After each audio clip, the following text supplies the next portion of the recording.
होने ही नहीं दे रहा। श्री सच्चिदानंद भगवान की जय।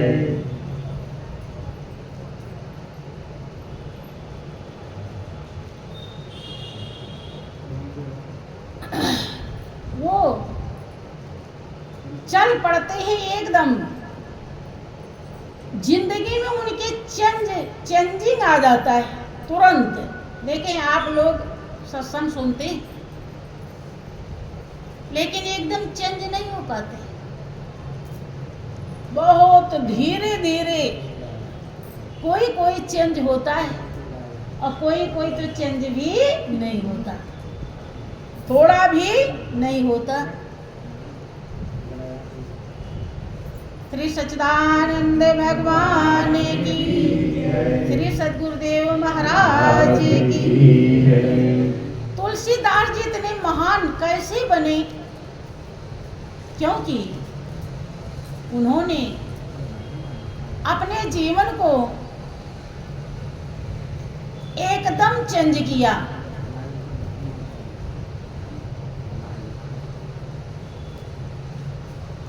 अपने जीवन को एकदम बदल लिया। क्या किया? उसकी खोज में निकल पड़ते हैं जो जन्म के पहले भी था और मृत्यु के बाद भी रहेगा।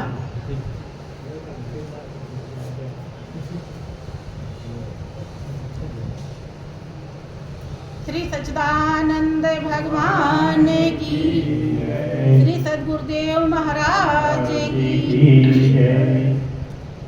कि जिन ढूंढा तिन पाया गहरे पानी पेट, मैं बावरी डूबन डरी रही किनारे बैठ। जो उसको ढूंढा है, चाहा है, वो पाया है। जहाँ होती है चाह वहाँ मिलती है राह। बंधु, सकल पदार्थ है जगमाही और कर्महीन नर पावत नहीं।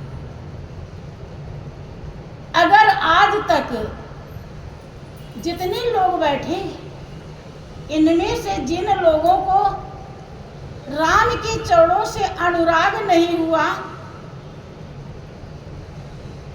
प्रेम नहीं हुआ, लगाव नहीं हुआ, इसका मतलब है कि उनके चाह में बुलंदी नहीं।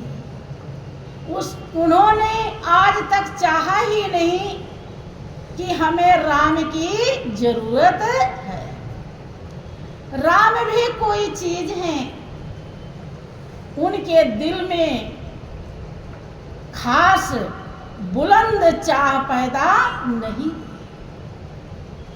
क्योंकि बिना बुलंदी के निखार नहीं आते। बुलंद चाह तुलसीदास जी को उत्पन्न हो जाता है रत्नावली के एक उपदेश से। लोगों को कितना उपदेश मिलता है, गौर करें।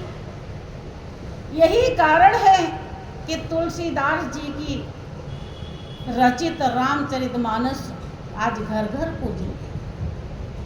उन्होंने अपने जीवन को चेंज किया। उन्होंने ये नहीं सोचा है मेरी पत्नी, इसकी बात हम क्या माने, क्योंकि हीरा नाली में भी अगर पड़ा हो तो उठाने के बाद उतने कीमत देगा जितना कीमती जौहरी के घर पड़ा हो, रखा हो। कहने का अर्थ है कि हम कहीं से भी कितना भी गया गुजरा इंसान हो, अगर कोई सच्चा विचार, सच्चा उपदेश हमको देता है, हम धारण कर लेते हैं, तो हमारे लिए उतने कीमती है जितने वेद पाठी के मुख से मिलने वाला। तुलसीदास जी खोज के लिए निकल पड़ते हैं। जब उन्होंने संत की खोज करी तो उन्हें नरहरिया दास जी मिलते हैं। नरहरि उनके गुरु का नाम। जब वो मिलते हैं तब उन्होंने अपनी हृदय की भावना व्यक्त करी कि गुरुदेव, जिस मालिक ने 84 लाख योनि में से निकालकर मुझे मनुष्य की जिंदगी दिया, हम सुनते हैं कि मेरे जीवन का ध्येय और लक्ष्य ईश्वर की प्राप्ति है। खाना पीना सो जाना ये राह खर्च है, ये मंजिल नहीं। और वो मालिक जो कड़कड़ में विराजमान है, जर्रे जर्रे में समाया है, हर जगह मौजूद है, कि वो है सब जगह पर नजर आता नहीं और योग साधन के बिना उसे कोई पाता नहीं। मैंने सुना है कि वो योग साधन आत्मा और परमात्मा से मिलन कराने वाला जो साधन है, टेक्निक है, फार्मूला है, वो सच्चे संत के पास सुरक्षित होता है। तो आप दया करके, कृपा करके मुझे वो साधन प्रदान करें जिससे हमारे ही अंदर, हमारे ही रोम रोम में रमने वाला मालिक जो आज तक कभी नजर नहीं आया, और वो नजर आ जाए, उसकी पहचान हो जाए, उसका दीदार हो जाए, ताकि पहचान करके मैं उसे दिल लगा। जब ऐसा प्रार्थना किया, विनती किया, तो नरहरि दास जी ने, क्योंकि बूढ़े तत्व नहीं साधु दुरावा, और जो जन आरत अधिकारी पावा। चाहे कितना भी मालिक से बढ़कर गूढ़ तत्व तो दुनिया में और कुछ है ही नहीं, और उस तत्व को भी साधु संत दुराते नहीं है। अगर कोई आर्त अधिकारी मिल जाए, उसको लेने वाला मिल जाए, धारण करने वाला मिल जाए, तो उन्हें देने में देरी नहीं लगती। नरहरि दास जी ने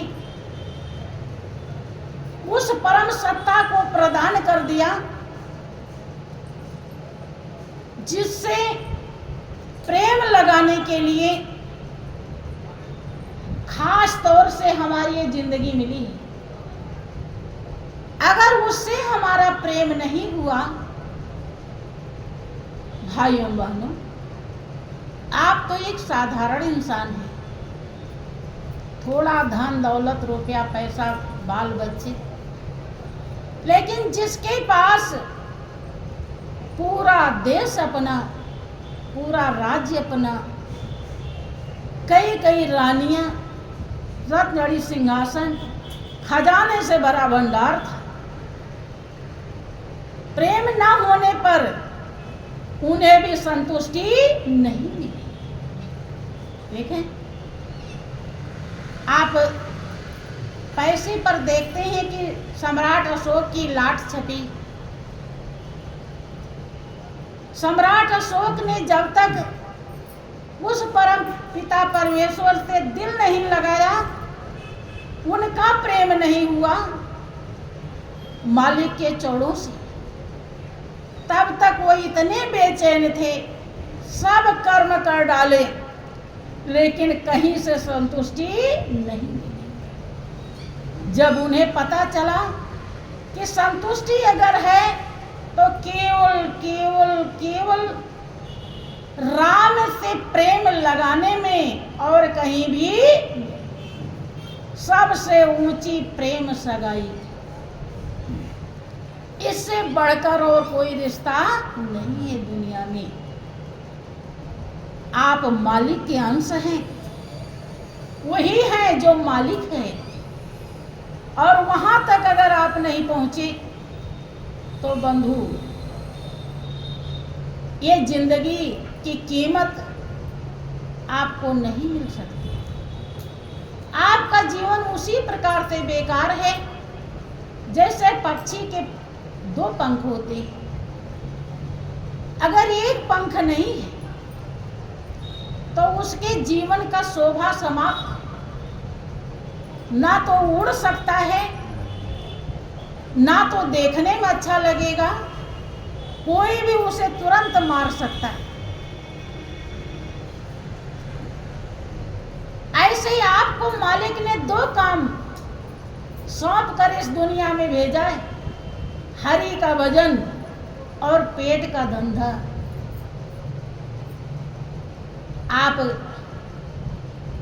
सब सोच रहे होंगे कि हम तो भजन करते हैं, क्योंकि कुछ ना कुछ पूजा पाठ हर कोई करता है। ऐसा नहीं है कि एकदम कोई विरले होगा जो ना करता हो। लेकिन भाई और बहनों, जो पूजा बिना परिचय के किया जाता है, जब तक जो हमारा ध्येय है, लक्ष्य है, जो हमारा मालिक है, जो राम है, रोम रोम में रम रहा है, जब तक उसके चरणों में हमारा प्रेम नहीं होता, वो पूजा हमें संतुष्ट नहीं कर पाती, वो पूजा ही नहीं कही जाती। उस पूजा से शुभ कर्म तो जरूर होता है, लेकिन कल्याण नहीं होता। जैसे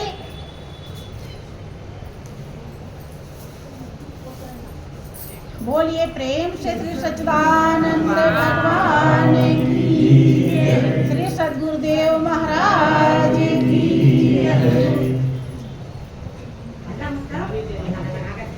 कोई भी आप लोग पूजा पाठ करते हैं, सबसे फल मिलता है।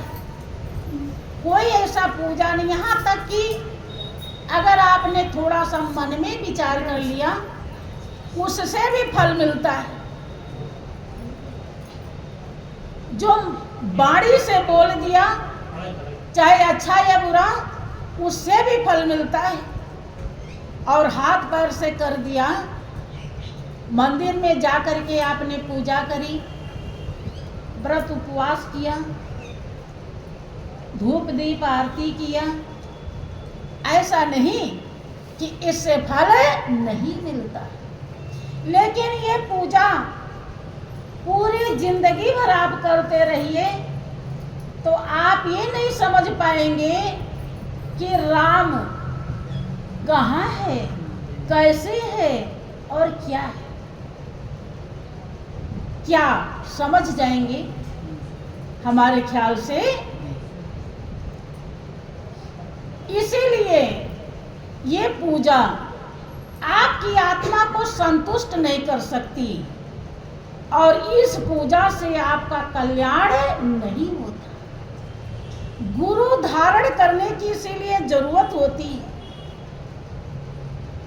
क्योंकि जितने भी पूजा बिना गुरु के हम करते हैं, सबसे शुभ कर्म होता है, लेकिन गोविंद को हम कभी पहचान नहीं सकते। गोविंद की पहचान, मालिक की पहचान गुरु ज्ञान से होता है। जब गुरु महाराज जी ऐसा टेक्निक, ऐसा फार्मूला, ऐसा रास्ता दर्शाते हैं जिसके द्वारा वो मालिक उतनी देर में नजर आ जाता है, आप लोग विश्वास तब कीजिएगा जब जानिएगा कितनी देर में। जैसे तार में बिजली आ रही है, टेस्टर लगाइए, बिजली है या नहीं पता चल जाएगा। टेस्टर लगाने में बहुत जरा सी देर लगेगी, जब उसमें छुआएंगे तो ज़्यादा देर नहीं लगता है।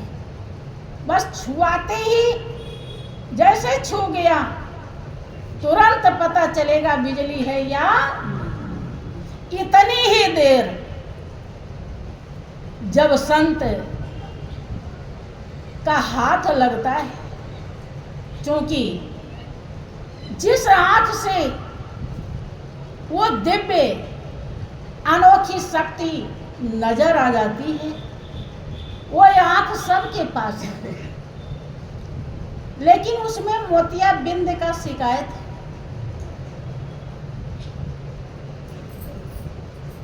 तुलसीदास जी ने अपने अनुभव को व्यक्त किया।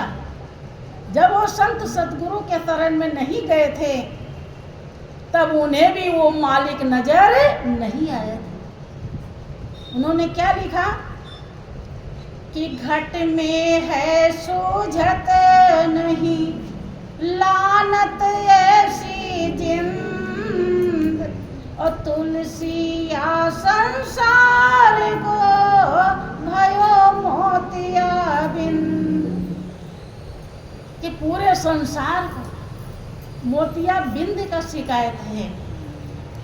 और जब मोतियाबिंद हो जाता है आंख में, तो कहाँ जाना चाहिए? कहाँ जाने से मोतियाबिंद ठीक होता है? बताइए। डॉक्टर के पास। कौन से डॉक्टर? बुखार वाला कि हड्डी वाला? आँख वाला। आँख वाले डॉक्टर के पास जब हम जाते हैं और उसमें भी हम पूछते हैं कि कौन डॉक्टर स्पेशलिस्ट है, आँख का कौन अच्छा डॉक्टर है, तब हम उसे जाते हैं, दिखाते हैं आँख को, और जब वो ऑपरेशन कर देता है तब आँख की रोशनी आ जाती है और दिखाई।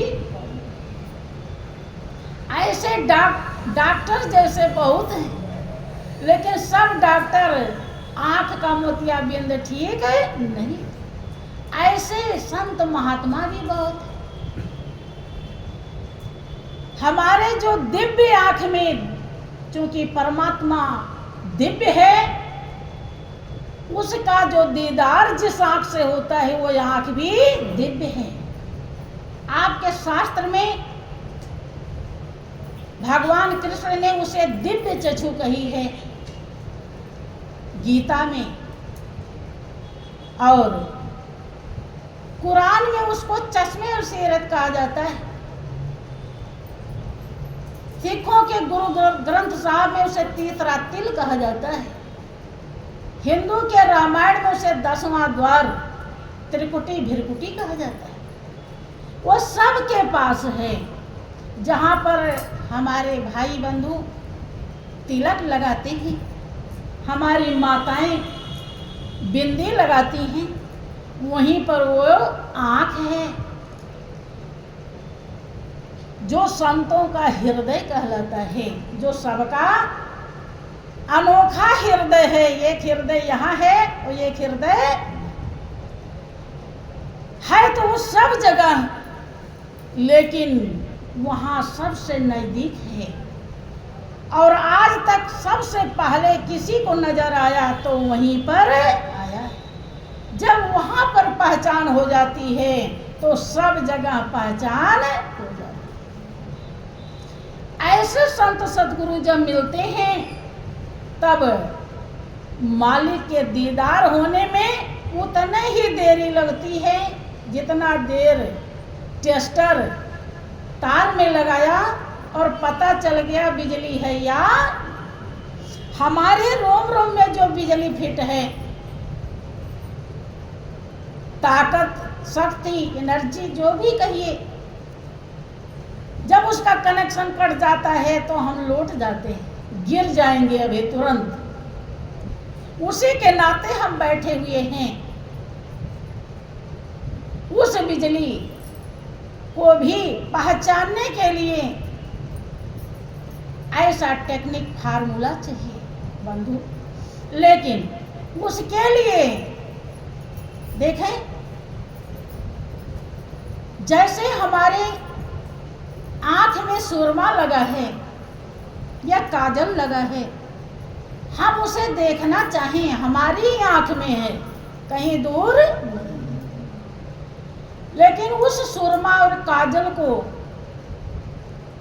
देखने के लिए हमको शीशा चाहिए, दर्पण चाहिए। और खाली दर्पण से भी काम नहीं चलेगा। अगर अंधेरा हो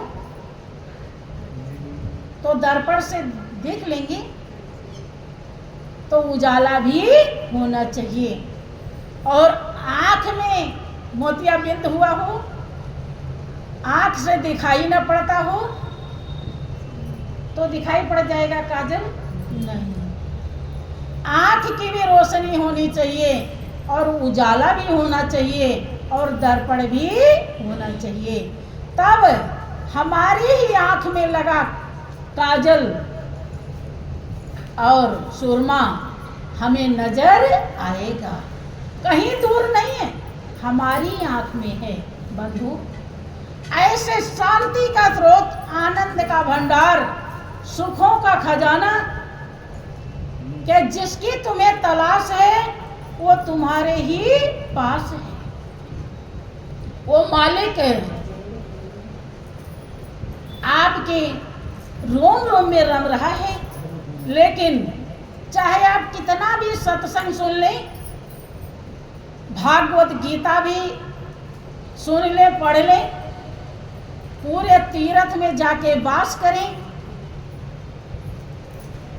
कुछ भी कर डालें, लेकिन अगर आपके हृदय में ऐसी जिज्ञासा पैदा नहीं हुई,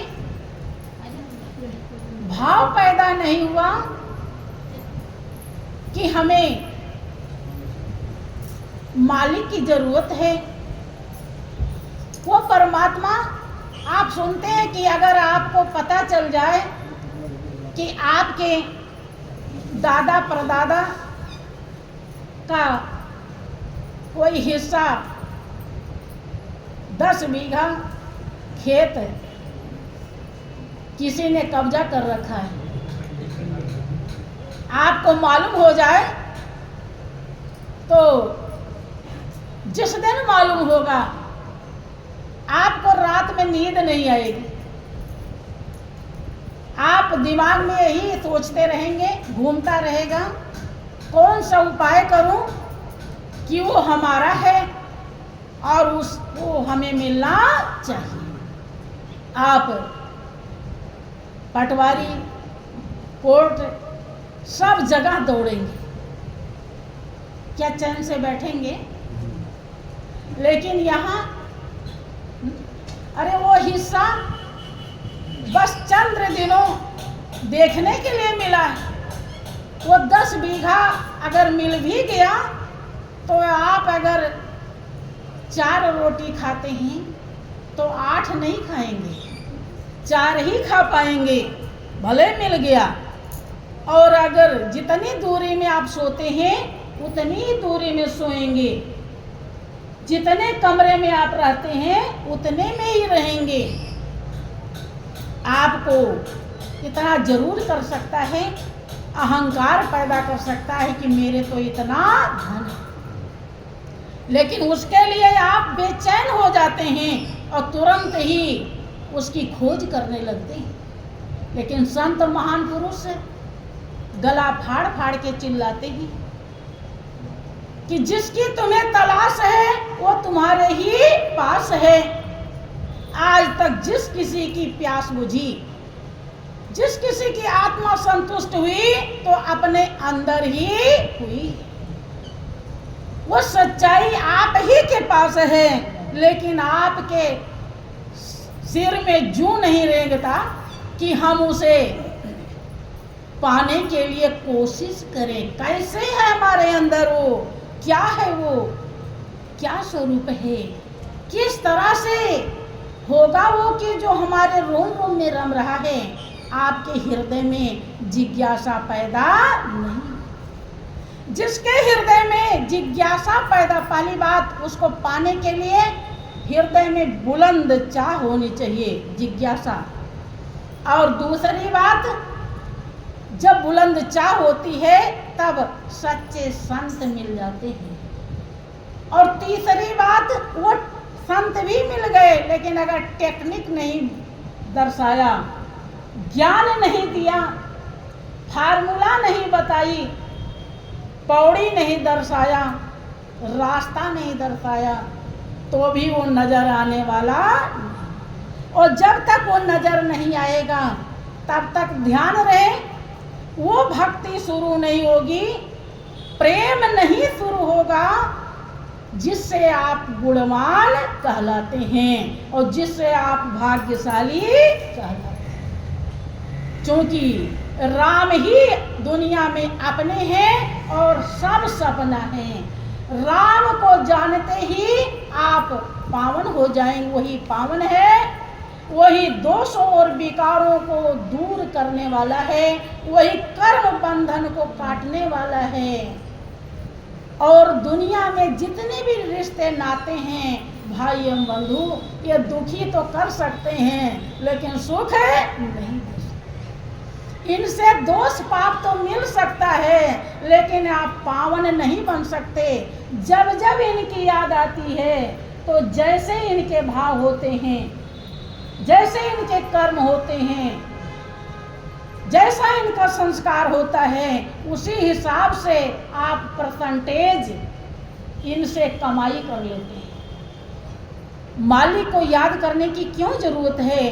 क्योंकि वो निर्दोष है, निर्लिप्त है, निर्विकार है, निष्पाप है। उसमें शांति है, उसमें सुख है, उसमें आनंद है। जिस किसी को मिला उसी में एक दुनिया बंधु बाहर है और एक दुनिया अंदर। मालिक ने दो चीज से दुनिया बनाई है, इसीलिए इसको दुनिया कहते हैं। छोटा है तो बड़ा है, मोटा है तो पतला है, उचित है तो अनुचित है, सत्य है असत्य है, अंधकार है प्रकाश है, ज्ञान है अज्ञान है, पाप है पुण्य है, लड़का है लड़की है, स्त्री है पुरुष है। यहाँ तक कि बिजली में भी दो तार होते तब काम चलता है। एक ही तार रहे तो शायद काम नहीं चलेगा। एक दुनिया क्षणिक है, क्षण भर में धोखा दे देती है। और वो दुनिया हमेशा बेचैन रखती है। इसमें टेंशन, बेचैनी, दुविधा, हमेशा चिंताएं लगी होती हैं। और एक दुनिया अविनाशी है, उसमें कोई भी चिंता नहीं, वहाँ जाकर आप निश्चिंत हो जाते हैं। ये दुनिया पराई है, अपनी नहीं है। वो दुनिया अपनी है। एक दुनिया ऐसी है जो अपनी है, एक बाहर है और एक अंदर है।